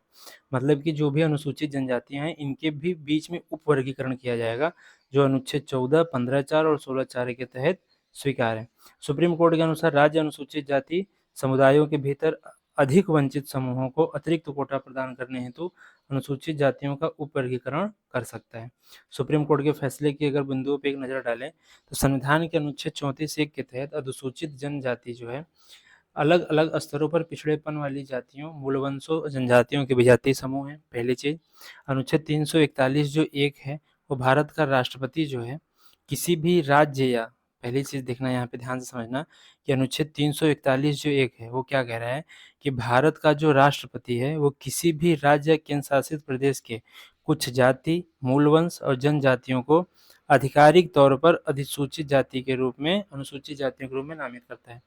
तो अगर किसी भी राज्य या केंद्र शासित प्रदेश में कुछ जाति, मूलवंश और जनजातियों को अनुसूचित जातियों के रूप में नामित करना है तो कौन करता है? हमारे भारत का राष्ट्रपति। ठीक है। अनुसूचित जातियों के भीतर उपवर्गीकरण अनुच्छेद 341(2) का उल्लंघन नहीं करता है। अगर हम कहें कि अनुसूचित जातियों के भीतर जो है विभिन्न उपवर्गीकरण उसमें मतलब कि बहुत सारे डिवाइड करना है तो उसमें भी ये 341(2) का उल्लंघन नहीं करता, क्योंकि उपवर्गीकरण से न तो इस सूची की किसी नए अनुसूचित जाति को शामिल किया जाता है और न ही इससे किसी को बाहर किया जाता है। इसमें ऐसा नहीं कि किसी जाति को शामिल कर लिया जाएगा, किसी भी जाति को बाहर कर लिया जाएगा। इसमें बस वर्गीकरण किया जाएगा, क्लासिफिकेशन किया जाएगा कि अच्छा ये जाति इतना, ये जाति इतना, उसमें वर्गीकरण, बस ये क्लासिफिकेशन इसका होगा। ना कि इसमें किसी भी जाति को शामिल करना है, ना तो किसी भी जाति को बाहर करना है। इसलिए ये आर्टिकल 341(2) का उल्लंघन नहीं करता है। आर्टिकल 241 क्या कहता है कि संसद जो है कानून बनाकर किसी भी जाति, मूलवंश या जनजाति को अनुसूचित जातियों की सूची में शामिल कर सकती है या सूची से हटा सकती है। ठीक है। राष्ट्रपति, देखो 341(1) क्या है, 341(1) कह रहा है कि राष्ट्रपति जो है किसी भी राज्य या केंद्र शासित प्रदेश में कुछ जाति, मूलवंश और जनजाति को आधिकारिक तौर पर अनुसूचित जाति के रूप में नामित करता है। लेकिन 341(2) क्या कहता है कि संसद जो है कानून बनाकर किसी जाति, मूलवंश या जनजाति को अनुसूचित जाति की सूची में शामिल कर सकती है या सूची से हटा सकती है। ठीक है। ठीक है, अनुसूचित जातियों के उपवर्गीकरण का अगर हम दायरा देखें तो उपवर्गीकरण सहित इस तरह की किसी भी सकारात्मक कार्रवाई का मुख्य उद्देश्य पिछड़े श्रेणियों के लिए अवसर की जो है मौलिक मौलिक जो है पृष्ठभूमियों की जो है ऐतिहासिक अन्याय को ध्यान में रखना चाहिए। राज्य कुछ जातियों को अपर्याप्त प्रतिनिधित्व के आधार पर उपवर्गीकरण कर सकती है। राज्य जो है किसी भी जातियों को अपर्याप्त प्रतिनिधित्व के आधार पे उसका उपवर्गीकरण कर सकता है। हालांकि राज्य को यह सिद्ध करना होगा कि किसी भी जाति समूह के पिछड़ेपन के कारण ही उसका अपर्याप्त प्रतिनिधित्व है। दूसरी, राज्य को राज्य की सेवाओं में कुछ जातियों के उचित प्रतिनिधित्व नहीं होने के बारे में डेटा एकत्र करना होगा। राज्य अपनी इच्छा राजनीतिक लाभ के अनुसार कार्य नहीं कर सकता और उसके निर्णय जो है न्यायिक समीक्षा के अधीन होंगे। बहुत अच्छी चीज़ यहाँ पे सुप्रीम कोर्ट ने कहा है कि जो भी राज्य में जो उपवर्गीकरण होगा ये उसके राजनीतिक लाभ के अनुसार कार्य नहीं कर सकता। ये न्यायिक निर्णय समीक्षा के क्या होंगे, ये अधीन होंगे। ठीक है। राष्ट्रपति द्वारा आरक्षण हेतु अनुसूचित जाति समुदायों की जो सूची तैयार की जाती है, राज्य उनमें मनमाने तरीके से हेर-फेर नहीं कर सकता है और ना तो अनुसूचित जातियों में विशेष जाति के पक्ष में 100% आरक्षण निर्धारित कर सकता है। ठीक है। तो हेर-फेर नहीं कर सकता, 100% आरक्षण निर्धारित नहीं कर सकता। सुप्रीम कोर्ट ने कहा कि जो अनुच्छेद 342(a) के तहत सामाजिक और शैक्षिक रूप से पिछड़े वर्ग जो एससी-बीसी हैं, उनके लिए उपवर्गीकरण की अनुमति दी गई है। साथ ही सुप्रीम कोर्ट ने यह भी कहा कि अनुच्छेद राष्ट्रपति को एससी-बीसी की सूची तैयार करने का भी अधिकार देता है। अनुच्छेद 324 को 2018 में संविधान में शामिल किया गया था। अनुच्छेद 324 को 342 ए, अनुच्छेद 342 ए को संविधान में कब शामिल किया गया था? 2018 में इसको शामिल किया गया था। ठीक है। 342 ए। आरक्षण के संबंध में महत्वपूर्ण न्यायिक निर्णय इंदिरा साहनी के रूप में आया था। ईवी चिन्नैया बनाम आंध्र प्रदेश राज्य के रूप में आया था। अच्छा, जनरल सिंह बनाम लक्ष्मी नारायण गुप्ता केस में कहा गया कि क्रीमी लेयर की अवधारणा को अनुच्छेद 341 और 342 पर लागू करना आरक्षण हेतु एससी समुदायों की सूची के साथ छेड़छाड़ नहीं करता है। मतलब कि आप क्रीमी लेयर की अवधारणा को जो है लागू कर सकते हैं। ठीक। नेक्स्ट हमारा है समान नागरिक संहिता। अच्छा, समान नागरिक संहिता हमारे संविधान में जो है आर्टिकल 44 में दिया गया है और जो हमारे राज्य के नीति निर्देशक तत्व से संबंधित प्रावधान है। हाल ही में उत्तराखंड के मुख्यमंत्री ने घोषणा की कि राज्य में जनवरी 2025 से समान नागरिक संहिता क्या हो जाएगी, लागू हो जाएगी। जनवरी 2025 से समान नागरिक संहिता कहाँ, उत्तराखंड के मुख्यमंत्री ने घोषणा की है। ठीक। यूसीसी की अगर पृष्ठभूमि की बात करें तो स्वतंत्रता से पहले और स्वतंत्रता से बाद। स्वतंत्रता से पहले क्या सीन था? लेक्स लो की रिपोर्ट जो 1840 में आई थी, इसमें बताया गया था कि अपराधों, सबूतों और कॉन्ट्रैक्ट से संबंधित भारतीय कानून को संहिताबद्ध करने के महत्व पर जोर दिया गया था। हालांकि इसमें यह सुझाव दिया गया था कि हिंदुओं और मुस्लिमों के वैयक्तिक कानून को इस प्रकार के संहिताकरण से बाहर रखा जाना चाहिए। अच्छा, यूसीसी, सबसे पहले आप ये समझो कि यूसीसी है क्या। यूसीसी का अर्थ है पूरे देश में, यूसीसी का क्या है, यूसीसी का अर्थ है पूरे देश में सभी नागरिकों के लिए एक समान कानून है। ऐसा नहीं कि कोई भी हिंदू है तो उसके लिए अलग कानून, कोई मुस्लिम है उसके लिए अलग कानून, कोई जैन है उसके लिए अलग कानून, कोई पारसी है उसके लिए अलग कानून, ऐसा नहीं। यूनिफॉर्म सिविल कोड का मतलब होता है कि पूरे देश में सभी नागरिकों के लिए एक समान कानून लागू करना है। यह जो समान कानून है वो सभी धार्मिक समुदायों के विवाह, तलाक, विरासत, गोद लेने, उत्तराधिकार जैसे व्यक्तिगत मामलों में एक समान रूप से लागू होगा। विवाह, तलाक, विरासत, गोद लेने, उत्तराधिकार जैसे एक समान रूप से लागू होगा। संविधान के भाग 4 में वर्णित जो राज्य के नीति निर्देशक तत्व है डीपीएसपी के तहत जो अनुच्छेद कौन सा है? अनुच्छेद 44। राज्य भाग 4 में वर्णित नीति निर्देशक अनुच्छेद 44 में यूसीसी का प्रावधान किया गया है। इसका उद्देश्य जो है नागरिक मामलों के लिए एक समान कानूनी ढांचे का क्या करना है? निर्माण करना है। वर्तमान स्थिति क्या है? वर्तमान में भारत के व्यक्तिगत कानून काफ़ी जटिल और अलग-अलग है। प्रत्येक धर्म में अपने विशेष कानूनों का पालन होता है। भारत में लागू व्यक्तिगत कानून कौन-कौन से हैं? हिंदू उत्तराधिकार अधिनियम, मुस्लिम पर्सनल लॉ, भारतीय उत्तराधिकार अधिनियम। हिंदू उत्तराधिकार जो अधिनियम 1956 है, यह कानून हिंदू, सिख, जैन एवं बौद्ध समुदायों पर लागू होता है। मुस्लिम पर्सनल लॉ यह मुस्लिम समुदायों पर लागू होता है और भारतीय उत्तराधिकार अधिनियम 1925 ये ईसाई, पारसी और यहूदी समुदायों पर क्या होता है? लागू होता है। गोवा भारत का एकमात्र ऐसा राज्य है जहाँ पहले ही समान नागरिक संहिता लागू थी। यहाँ यूसीसी से अलग है और वो पुर्तगाली नागरिक संहिता 1867 के रूप में मौजूद है। ठीक है? तो ये हो गया हमारा यूसीसी। स्वतंत्रता के बाद इसमें 4 प्रमुख हिंदू कानून जैसे आए थे जो हिंदू विवाह अधिनियम 1955, हिंदू उत्तराधिकार अधिनियम 1956, हिंदू माइनॉरिटी और गार्जियनशिप अधिनियम 1956 तथा हिंदू दत्तक तथा भरण पोषण अधिनियम 1956। ये जो 4 प्रमुख हिंदू कानून आए थे वो भी यूसीसी के पृष्ठभूमि को क्या करते हैं? निर्धारित करते हैं। नेक्स्ट हमारा है उपासना स्थल विशेष उपबंध अधिनियम 1991। Worship act, place of worship act, इसको हम समझते हैं। ये क्यों चर्चा में? क्योंकि सुप्रीम कोर्ट ने देश भर में सिविल अदालतों को अगले नोटिस तक पूजा स्थलों के स्वामित्व को चुनौती देने वाले नए मुकदमे दर्ज करने या विवादित धार्मिक स्थलों के सर्वेक्षण का आदेश देने से रोक दिया गया है। हाल ही में साथियों भारत में जो काशी विश्वनाथ और ज्ञानव्यापी मंदिर का जो मामला था उसमें साथियों खनन का मतलब कि ये खुदाई का कोई मतलब वहाँ पे सर्वेक्षण जो आर्थिक जो यहाँ पे जो एएसआई का जो सर्वेक्षण होता है उसके लिए वहाँ पे कोर्ट ने उसको अनुमति दे दी थी। तो उससे संबंधित जो भी याचिकाकर्ता थे वो सुप्रीम कोर्ट पहुँच गए थे और सुप्रीम कोर्ट ने कहा था कि ये जो पूजा स्थलों के स्वामित्व को चुनौती देने वाले नए मुकदमे दर्ज करने या विवादित धार्मिक स्थलों के सर्वेक्षण का आदेश देने से इनको रोक दिया। तो पूजा या उपासना स्थल हम समझते हैं कि 1991 क्या है? यह अधिनियम घोषित करता है कि किसी भी पूजा स्थल का धार्मिक चरित्र वही रहेगा जो 15 अगस्त 1947 को था। अगर किसी भी पूजा स्थल है जो 15 अगस्त 1947 में अगर वहाँ पे हिंदू पूजा करता था तो हिंदू ही करेगा, अगर वो मुस्लिम करता था तो मुस्लिम ही करेगा। मतलब वो धार्मिक चरित्र वही रहेगा जो 15 अगस्त 1947 में था। इसके अपवाद हैं जो अयोध्या था, इसका अपवाद था। अयोध्या में साथियों ये पूजा स्थल अधिनियम लागू नहीं होता है। इसमें कहा गया कि कोई भी व्यक्ति किसी भी धार्मिक संप्रदाय के पूजा स्थल को किसी अलग संप्रदाय या उसके किसी दूसरे वर्ग में परिवर्तित नहीं करेगा। मतलब जो जैसा है वैसा ही रहेगा।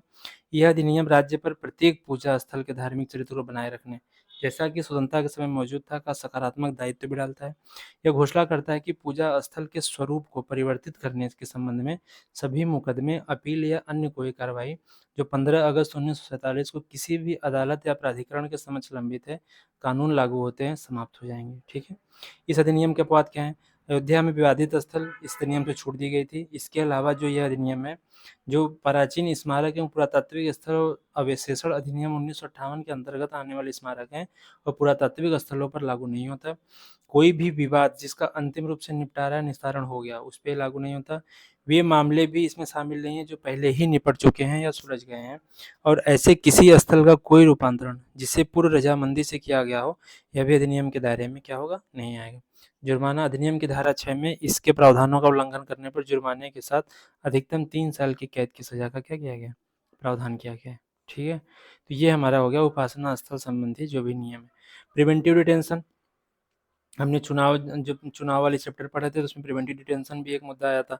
तो हमने आपको बताया था प्रिवेंटिव डिटेंशन अनुच्छेद 32 के तहत यहाँ पे शामिल किया गया है। आज हम चलिए देखते हैं प्रिवेंटिव डिटेंशन क्या होता है। जसीला साजी बनाम भारत संघ मामले में सुप्रीम कोर्ट ने प्रिवेंटिव डिटेंशन के खिलाफ प्रभावी पक्ष प्रस्तुत करने के लिए हिरासत में लिए गए व्यक्ति के लिए अधिकारों को क्या किया है? उचित ठहराया है। ठीक? तो हम देखते हैं प्रिवेंटिव डिटेंशन के बारे में। प्रिवेंटिव डिटेंशन एक ऐसी प्रक्रिया है प्रिवेंटिव डिटेंशन एक ऐसी प्रक्रिया है जिसमें किसी व्यक्ति को भविष्य में कोई अपराध करने की आशंका के आधार पर न्यायालय में बिना कोई मुकदमा चला हिरासत में लिया जाता है। जब किसी व्यक्ति की उचित आशंका हो कि वह लोक व्यवस्था के समक्ष खतरा उत्पन्न कर सकता है तो उसे हिरासत में क्या किया जाएगा? ले लिया जाएगा।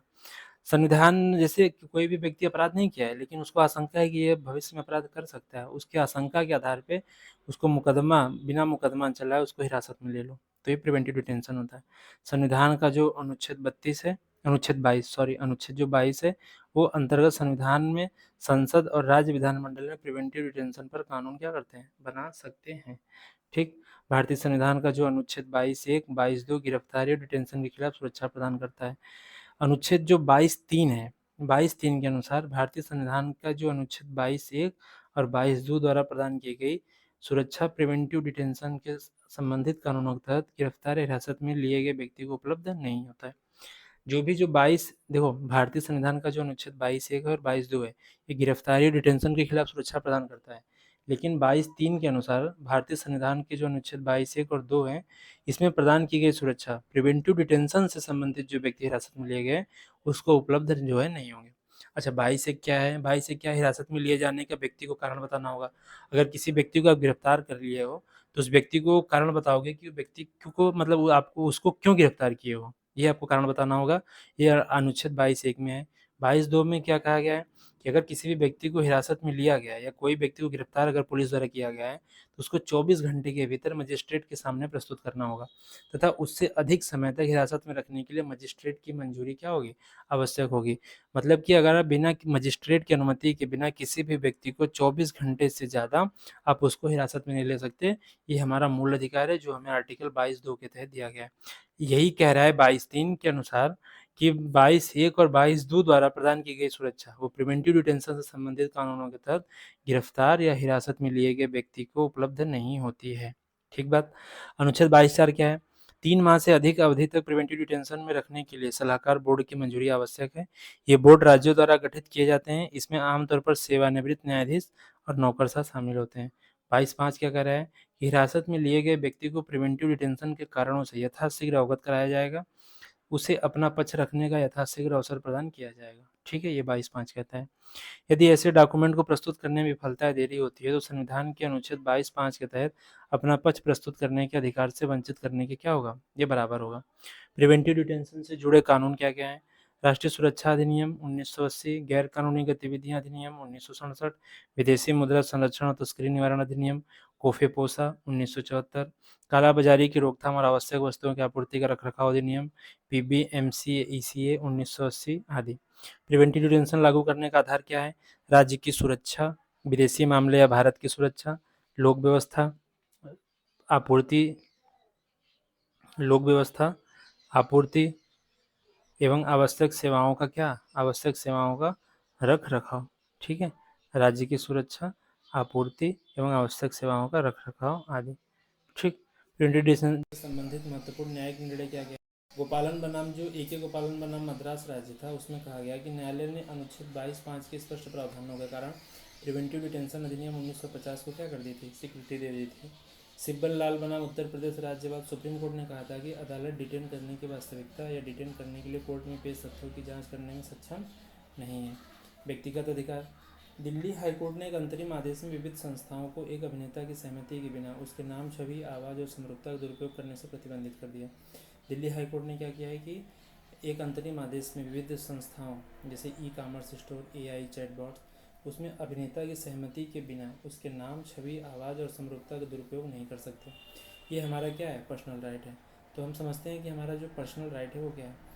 व्यक्तित्व अधिकार नाम, आवाज़, हस्ताक्षर, छवियों की जनता द्वारा आसानी से पहचानी जाने वाली किसी अन्य विशेषता को व्यक्त करते हैं जो किसी सेलिब्रिटी आदि के व्यक्तित्व का प्रतीक है। देश के किसी भी कानून में व्यक्तित्व अधिकार या उसके संरक्षण का स्पष्ट रूप से उल्लेख नहीं किया गया है, हालांकि निजता के अधिकार और संपत्ति के अधिकार में इसके तत्व विद्यमान है। ठीक है, व्यक्तित्व अधिकार के 2 घटक हैं, एक पब्लिसिटी का अधिकार, एक निजता का अधिकार। पब्लिसिटी का अधिकार अपनी छवि और समानता की पहचान की रक्षा करने का अधिकार, ट्रेडमार्क्स अधिनियम 1999, कॉपीराइट अधिनियम 1957।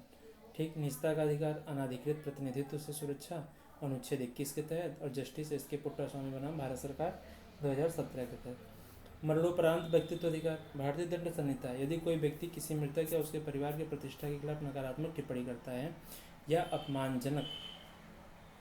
अपमानजनक जो है सामग्री प्रकाशित करता है, तो व्यक्ति को भारतीय दंड संहिता की मानहानि का मुकदमा दायर किया जा सकता है। प्रतीक और नाम, अनुचित उपयोग की रोकथाम अधिनियम 1950, यह कानून इस अधिनियम के अनुसूची सूचीबद्ध कुछ गणमान्य व्यक्तियों के नामों और प्रतीकों के अनाधिकृत उपयोग पर क्या करता है, रोक लगाता है। ठीक है। अंतर्राष्ट्रीय अभिसमयों के तहत व्यक्तित्व अधिकार कौन कौन से? वर्तमान में पब्लिसिटी के अधिकारों के संरक्षण से संबंधित कोई स्पष्ट अंतर्राष्ट्रीय अभिसमय या संधि नहीं है। ठीक। हालांकि पब्लिसिटी संबंधी कुछ अधिकार निम्नलिखित अंतर्राष्ट्रीय अभिसमयों से प्राप्त किए जा सकते हैं। रोम अभिसमय, बौद्धिक संपदा अधिकारों के व्यापारिक संबंधी पहलू, ट्रिप्स समझौता, WIPO प्रदर्शन और फोनोग्राम संबंधी। ये साथियों, ये सब क्या हैं, अंतर्राष्ट्रीय अभिसमयों के तहत हमारे व्यक्तित्व अधिकार दिए गए हैं। अरुण जेटली बनाम नेटवर्क सॉल्यूशन प्राइवेट लिमिटेड और अन्य मामला में दिल्ली हाई कोर्ट ने कहा था कि वास्तविक दुनिया में किसी भी व्यक्ति की लोकप्रियता या प्रसिद्धि इंटरनेट की दुनिया पर भी लागू होती है। ठीक, पहली बात। दीपा जयकुमारी बनाम LA विजय 2019 मद्रास हाई कोर्ट ने कहा था कि किसी भी व्यक्ति के व्यक्तित्व, पब्लिसिटी और निजता के अधिकार उसकी मृत्यु के बाद उसके कानूनी उत्तराधिकार को विरासत में नहीं मिल सकते। जैसे अगर कोई भी व्यक्ति, जैसे अमिताभ बच्चन है, उनकी पब्लिसिटी, उनके निजता का अधिकार उनकी मृत्यु के बाद ऐसा नहीं कि उनके बेटे को विरासत में मिल जाएगी। ठीक है। तो ये सब सारी चीज़ें इसमें बताएगी। हम छोटी छोटी जो अन्य महत्वपूर्ण सुर्खियाँ हैं उस पर हम बात करते हैं। शत्रु संपत्ति। पाकिस्तान के पूर्व राष्ट्रपति परवेज मुशर्रफ के पूर्वजों की उत्तर प्रदेश में स्थित शत्रु संपत्ति को बेचने का निर्देश दिया गया है। शत्रु संपत्ति क्या है? शत्रु संपत्ति अधिनियम 1968 में शत्रु को ऐसे देश के रूप में परिभाषित किया गया है जिसने, अर्थात पाकिस्तान और चीन, भारत पर आक्रमण किया। शत्रु देश कौन है?